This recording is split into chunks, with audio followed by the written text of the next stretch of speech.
Halo, perkenalkan nama saya Vira dari Prodi Ekonomi Universitas Sanata Dharma dengan NIM 182314002. Di sini saya akan mempresentasikan tentang sektor industri pariwisata yang ada di Indonesia. Langsung saja, pengertian sektor industri pariwisata menurut Undang-Undang Pariwisata Nomor 10 Tahun 2009. Industri pariwisata adalah kumpulan usaha pariwisata yang saling terkait dalam rangka menghasilkan barang atau jasa bagi pemenuhan kebutuhan wisatawan dalam penyelenggaraan pariwisata. Jika dilihat dari sisi ekonomi, industri pariwisata merupakan mata rantai ekonomi yang panjang atau multiplier effect. Mulai dari biro perjalanan, jasa pengangkutan, perhotelan, kemudian kegiatan pemanduan, bahkan sampai ke pemeliharaan objek wisata, itu terjadi keterkaitan satu sama lain. Keunikan industri pariwisata bisa dilihat dari Inpres nomor 16 tahun 2005 bahwa industri pariwisata dapat meningkatkan pendapatan devisa pada khususnya dan pendapatan negara bahkan masyarakat pada umumnya. Kemudian juga perluasan kesempatan kerja dan mendorong kegiatan industri penunjang dan industri sampingan lainnya. Kemudian memperkenalkan dan mendayagunakan keindahan alam dan kebudayaan Indonesia, meningkatkan persaudaraan maupun persahabatan internasional industri pariwisata, juga relatif ramah terhadap lingkungan, di mana orientasi industri wisata adalah menyediakan kenyamanan bagi wisatawan, sehingga mau tidak mau pengelola harus memperhatikan dan mengelola lingkungan sekitar wisata dengan baik dan benar agar menarik wisatawan. Perkembangan terkini pada sektor industri pariwisata berdasarkan Badan Pusat Statistik atau BPS selama tahun 2018, jumlah kunjungan wisatawan mancanegara ke Indonesia mencapai 15,81 juta kunjungan. Kemudian angka ini naik menjadi 12,58% dibandingkan dengan jumlah kunjungan wisatawan mancanegara pada periode yang sama, yaitu Januari sampai Desember tahun 2017 yang berjumlah 14,04% juta kunjungan. Selanjutnya dilansir dari berita traveldetik.com, Kementerian Pariwisata mencatat devisa yang disumbangkan dari sektor pariwisata sendiri pada tahun 2018 tembus sekitar 270 triliun.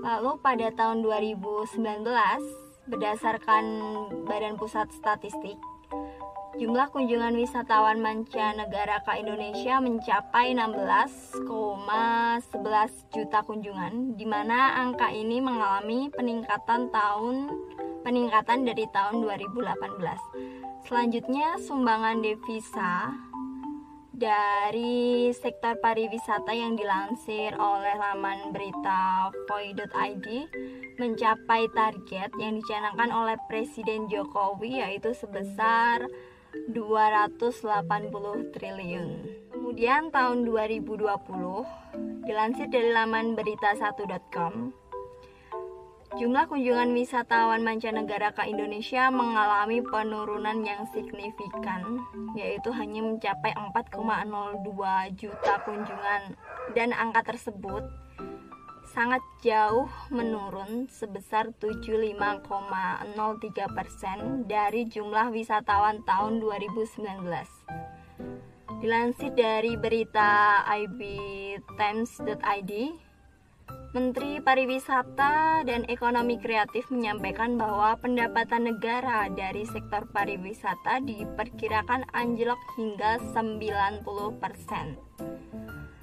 Hanya mencapai 3,3 US dollar miliar hingga 4,9 US dollar miliar. Dan selain itu, kerugian dunia pariwisata Indonesia telah mencapai sekitar 45,8 triliun.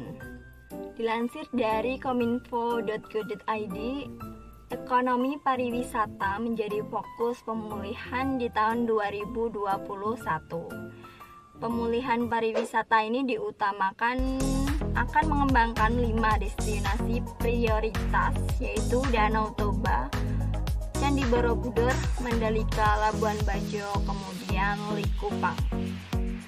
Dari laman berita liputan6.com, Sandiaga Uno, Menteri Pariwisata dan Ekonomi Kreatif, menerapkan 3 strategi dalam mempercepat pemulihan pariwisata, yaitu yang pertama, strategi inovasi.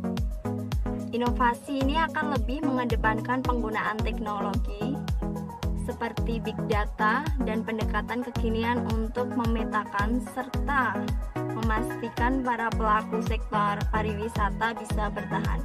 Kemudian yang kedua yaitu strategi adaptasi. Kemudian adaptasi ini menerapkan protokol kesehatan berbasis CHSE, Clinic Health Safety and Environment, di setiap destinasi pariwisata. Kemudian yang ketiga yaitu berkolaborasi dengan semua pihak. Dengan strategi ini diharapkan dapat memulihkan sektor pariwisata dan memberikan dampak baik bagi tenaga kerja serta pertumbuhan ekonomi yang ada di Indonesia.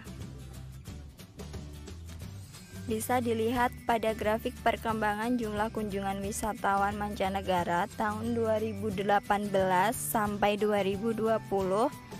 Pada 2018 dan 2019 terlihat kunjungan wisatawan masih normal, kemudian anjlok pada tahun 2020 khususnya di bulan April sampai sekarang. Berikut saya paparkan hambatan dan tantangan dari pengembangan industri pariwisata Indonesia yang diakui oleh Kementerian Pariwisata.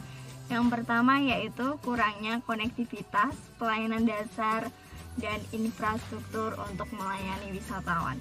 Yang kedua, kompleksivitas dan ketidakpastian investasi dan iklim bisnis. Kemudian yang ketiga, kebersihan dan kesehatan. Kemudian keempat, terjadinya bencana alam yang mengakibatkan ditutupnya pintu masuk di Indonesia.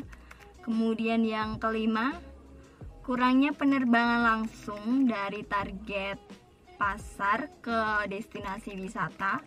Kemudian yang keenam, kurang baiknya amenitas di destinasi wisata, misalnya ketiadaan kamar kecil. Kemudian yang ketujuh, jauhnya jarak antar objek wisata. Yang kedelapan yaitu kurangnya lembaga pemandu wisata berbahasa asing, khususnya bahasa Inggris. Selanjutnya yaitu jumlah lembaga sertifikasi profesi atau ISP pariwisata yang belum merata ke seluruh provinsi di Indonesia. Kemudian kualitas pendidikan tinggi di bidang pariwisata diupayakan setara dengan kualifikasi internasional. Dan yang terakhir yaitu terbatasnya tenaga kerja terampil dan standar kualitas perusahaan. Prospek ke depan dari sektor industri pariwisata yang dikutip dari berita CNN Indonesia, Menteri Keuangan Sri Mulyani mengungkapkan bahwa sektor pariwisata menjadi salah satu dari 3 sektor yang akan menjadi bisnis pertama kali bangkit dari usainya wabah COVID-19 di Indonesia. Sri Mulyani memprediksi industri pariwisata akan langsung bangkit karena ada permintaan dari masyarakat kelas menengah, rendah, bahkan atas, karena kelompok masyarakat tersebut akan berpariwisata atau traveling selepas pandemi ini berakhir. Selanjutnya akan saya sebutkan strategi pemulihan dari sektor pariwisata. Yang pertama yaitu pemerintah melakukan beberapa upaya dan strategi untuk mendukung bangkitnya industri pariwisata setelah terjangkit badai COVID-19. Kemudian yang kedua, Indonesia harus bisa menjaga, memelihara, dan melestarikan lingkungannya beserta flora dan faunanya supaya terus berkembang dan berkelanjutan keberadaannya dan memenuhi kriteria ekowisata terutama di kawasan-kawasan pariwisata. Kemudian yang ketiga yaitu pengembangan dan pemantapan kegiatan public relation. Yang keempat yaitu pengembangan dan perluasan produk-produk wisata. Kemudian yang terakhir yaitu pengembangan pemasaran jasa wisata dan tempat wisata seperti perhotelan, restoran, jasa akomodasi, dan lain sebagainya. Dari penjelasan saya sebelumnya, dapat ditarik kesimpulan yaitu pariwisata merupakan sebuah mega bisnis. Bagi suatu negara yang mengembangkan industri pariwisata, lalu lintas wisatawan membawa hasil yang tidak sedikit, bahkan merupakan pendapatan negara yang utama. Dengan adanya perjalanan yang dilakukan oleh wisatawan, menimbulkan permintaan-permintaan berupa jasa pariwisata, sehingga jasa pariwisata merupakan ujung tombak dari pariwisata di suatu negara, ditambah dengan potensi negara tersebut di bidang pariwisata. Dan untuk mewujudkan pariwisata yang berkualitas, setiap usaha jasa pariwisata harus memenuhi standar dan pariwisata bersifat global atau internasional.